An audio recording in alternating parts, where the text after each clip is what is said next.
A new note on influence by Robert Cialdini. I mentioned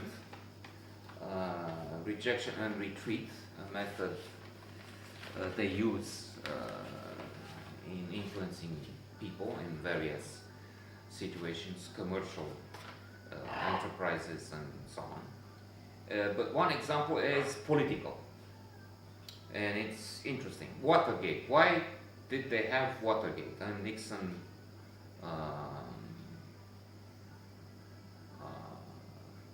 resigning from office, from the highest office in the land. Well, it appears it was rejection and retreat. Nixon was at the height of the game, political game, and it looked like he has no opponent, really, serious challenge. But they just decided to do that stupid thing, breaking in on the headquarters of the Democratic Party. And briefly, what happened seems to be this: a committee of Republicans gathered, and there were one or two outrageous propositions from this man. I forgot his name. It's irrelevant. Sort of a Taliban, radical anyway, a man with foolish ideas. Watergate is his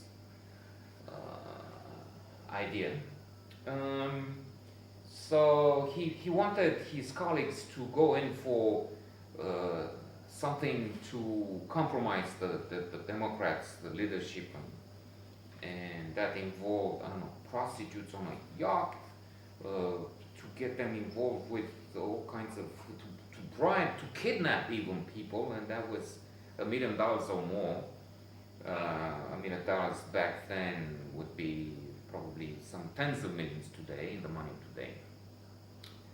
Huge expense, which colleagues didn't like. They thought that's outrageous, crazy. Even Watergate, there's one member of the committee who said a little later that, why did we do that? It was so stupid.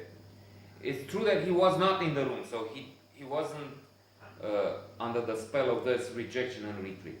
So, after this crazy plan, he comes with the breaking in at the Watergate, the building and the Democratic offices, which would cost $250,000 or so, maybe less. So and it wasn't so outrageous. And that's why they approved it. They couldn't refuse altogether, and it's a rejection and retreat.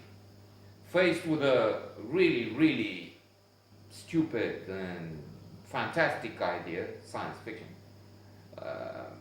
they rejected it, but then they couldn't say no to something which seemed, when compared, more acceptable. And that's why Watergate happened.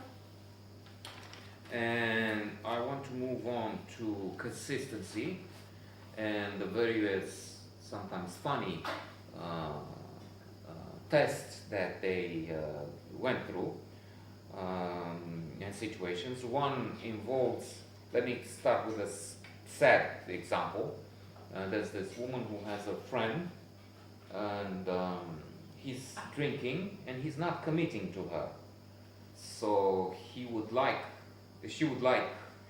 her partner to stop drinking and commit to a long-time relationship, marry eventually. He doesn't do that. So when in the game comes an alternative suitor, so to say, she is committing to this old-time friend who came back in the town, I don't know how, and he's proposing. So marriage is in the works, is planned. But there comes back that we have a reverse situation. The alcoholic, let me call it that way, returns and says, you want to get married? Oh, but I'll marry you and I'll stop drinking. So this woman says no to the new friend who is willing to go to church and have the vows and all that. They were they even set the table or something. And she returns to the alcoholic. And the irony is that consistency. She is, a few years later, she's still with this guy. They're not married, and that's not even in question anymore. And he's still drinking. But she is somehow satisfied with it as a proof of consistency. In the same way that another thing was studied, when people make bets, before they place a bet, they put the money on a horse. We're talking horse races. They're not so sure, but once they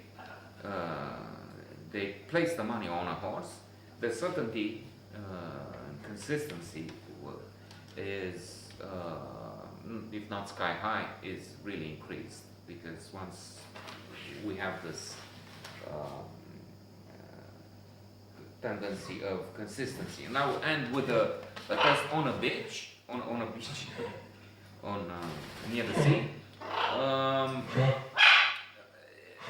They had the study where they went through strangers, near strangers, with a beach towel, and they faked sort of a small robbery, a theft. Somebody came to their beach towel, took a radio, stereo, and went hurriedly away with it. In the first scenario, nothing was said, nothing was told. I think it was once in 20 times the stranger tried to say or do something about it. But they changed the premises, and they went to the woman or man, I think had to be a man to interfere and done on strength and so on, and said, "Would you watch my things, please?" And then they would take a walk, the owner of the beach tower.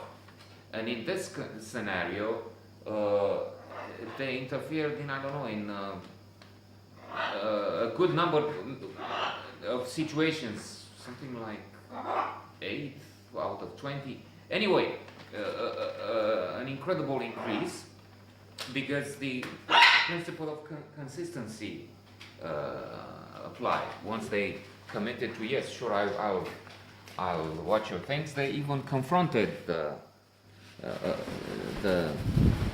supposed thief.